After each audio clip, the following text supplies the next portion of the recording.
Assalamualaikum warahmatullahi wabarakatuh. Alhamdulillahilladzi an'ama bi ni'matil imani wal islam. Wa nusalli wa nusallimu ala khairil anam Sayyidina Muhammadin wa ala alihi wa sahbihi ajma'in. Amma ba'du. Dosen pembimbing yang saya hormati, perkenalkan, nama saya Debi Oktaviana dari kelas 5D. Di sini saya akan mencoba sedikit menjelaskan kembali isi dari buku Ekologi Administrasi karangan Dr. Sahya Anggara MSI.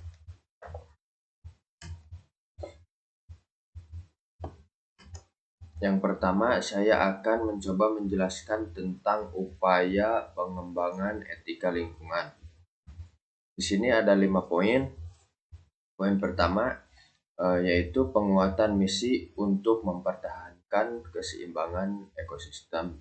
Yang kedua, penetapan sikap untuk memperhatikan lingkungan. Yang ketiga, pemantapan kesadaran masyarakat dalam pengelolaan lingkungan hidup. Yang keempat, kebijakan berwawasan lingkungan. Dan yang kelima, membangun etika lingkungan baru. Nah, apa sih penguatan misi untuk mempertahankan keseimbangan ekosistem? Di sini, upaya yang dilakukan tidak cukup dengan penyuluhan-penyuluhan untuk menumbuhkan kesadaran. Pada tahap awal, perlu adanya landasan yang kuat dalam upaya menjaga lingkungan. Landasan ini harus memiliki kekuatan yang memaksa dalam pelaksanaannya. Berkaitan dengan masalah ini, bangsa Indonesia sebenarnya sudah cukup tanggap untuk mengantisipasi. Yang kedua, penetapan sikap untuk memperhatikan lingkungan. Pemerintah melalui programnya menetapkan sikap dasar yang sangat memperhatikan lingkungan dalam melaksanakan pembangunan. Hal ini dapat ditemukan dengan dimasukkannya program pembangunan lingkungan dalam wujud bab 4 dalam Repelita 2 berdasarkan butir 10 pendahuluan bab 3 GBHN 1973 sampai 1978. Selanjutnya berdasarkan keputusan Presiden nomor 27 tahun 1975 dibentuk Panitia Inventarisasi dan Evaluasi Kekayaan Alam. Tugas panitia ini adalah menelaah secara nasional pola-pola permintaan dan persediaan serta perkembangan teknologi, baik masa kini maupun masa yang akan datang. Pada tanggal 11 Maret 1982, DPR RI dalam sidang paripurna telah mengesahkan rancangan Undang-Undang Lingkungan Hidup yang ditetapkan dalam Lembaran Negara nomor 12. RUU selanjutnya menjadi Undang-Undang nomor 4 tahun 1982 tentang ketentuan-ketentuan pokok pengelolaan lingkungan hidup yang disingkat UU LHA. Pada dasarnya undang-undang ini memuat atas serta prinsip-prinsip pokok tentang perlindungan dan pengembangan lingkungan hidup beserta sanksi-sanksi ini merupakan dasar bagi semua peraturan perundang-undangan lainnya. Yang ketiga, pemantapan kesadaran masyarakat dalam pengelolaan lingkungan hidup.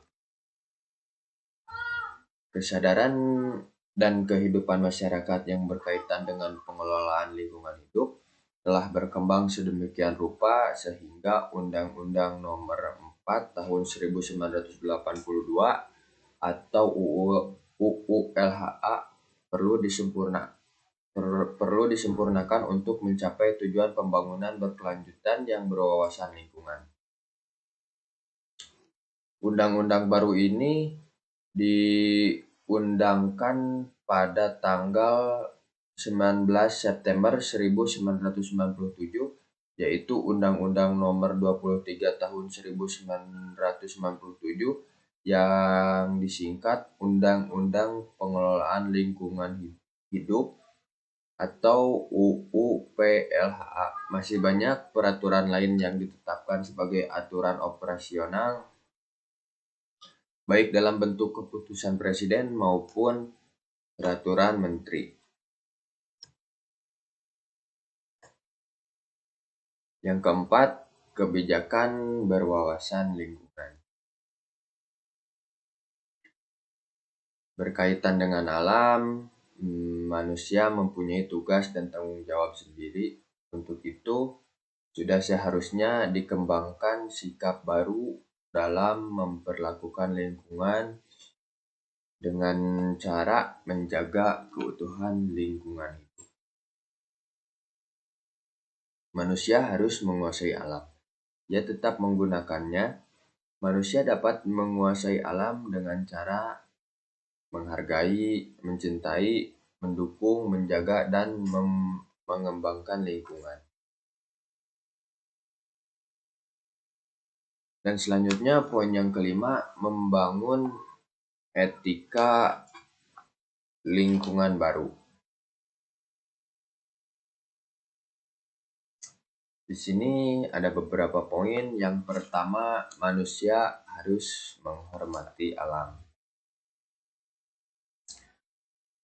Manusia tidak hanya melihat alam sebagai sesuatu yang berguna baginya, tetapi juga memiliki nilai tersendiri.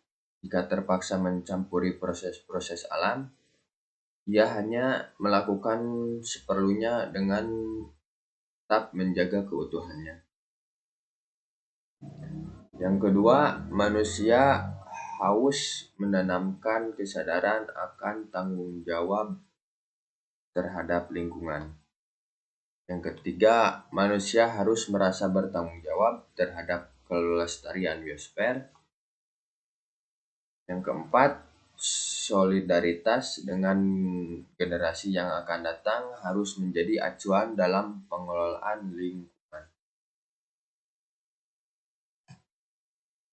Yang kelima, etika lingkungan baru harus membuat larangan untuk merusak, mengotori, menghabiskan, menyia-nyiakan, dan melumpuhkan alam sebagian atau keseluruhannya. Yang keenam, perlu dikembangkan prinsip proporsionalitas.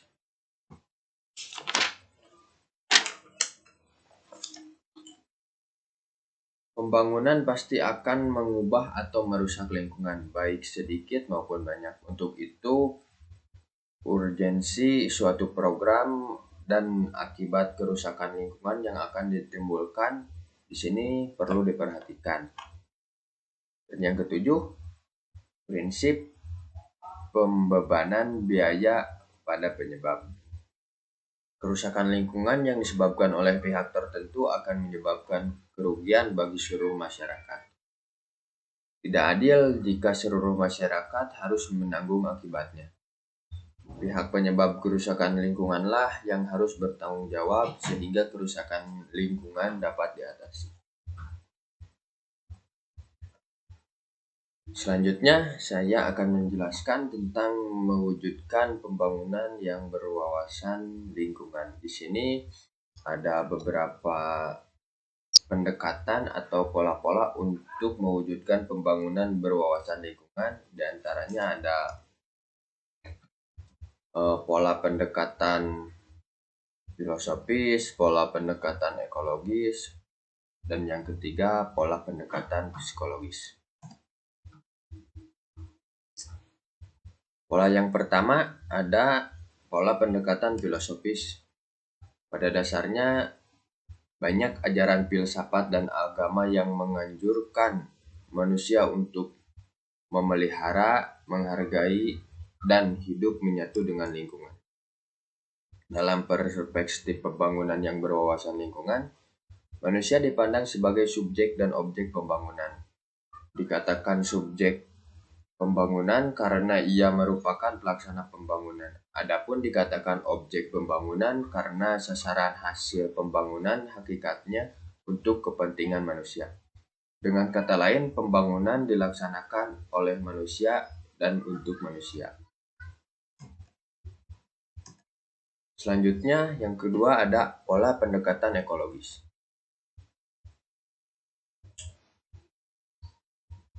Pola pendekatan ekologis dibagi menjadi dua, yaitu ada sikap teknokratis dan yang kedua ada sikap dekomatis. Sikap teknokratis adalah secara umum teknokratis artinya keterampilan untuk menguasai sesuatu. Sikap teknokratis pada intinya merampas dan membuang alam dan mengambil semuanya yang diperlukan dalam kehidupan. Sikap dekomatis. Sikap dekomatis dapat diketahui dari hubungan manusia dan lingkungannya. Beberapa pokok persoalan manusia melihat lingkungannya dari berbagai sudut pandang. Yaitu yang pertama, cara manusia melihat lingkungan yang mempunyai dasar kepentingan. Yang kedua, cara memanfaatkan lingkungan.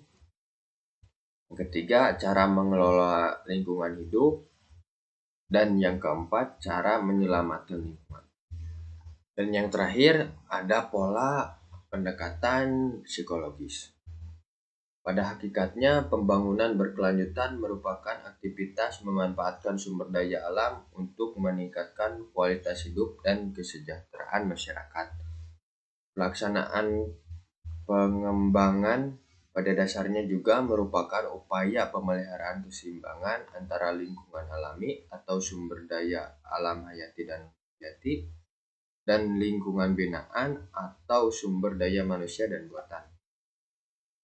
Prinsip pemeliharaan keseimbangan lingkungan harus menjadi dasar setiap upaya pembangunan atau perubahan untuk mencapai kesejahteraan manusia dan berkelanjutan fungsi alam.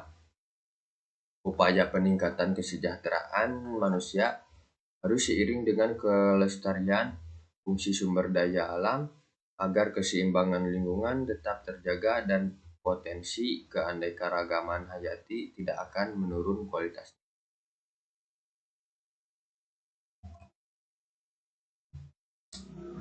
Sekian yang bisa saya sampaikan. Mohon maaf bila ada salah-salah kata atau salah dalam cara penyampaian. Terima kasih atas perhatiannya. Walahul muwaffiq ila aqwamit thoriq. Wassalamualaikum warahmatullahi wabarakatuh.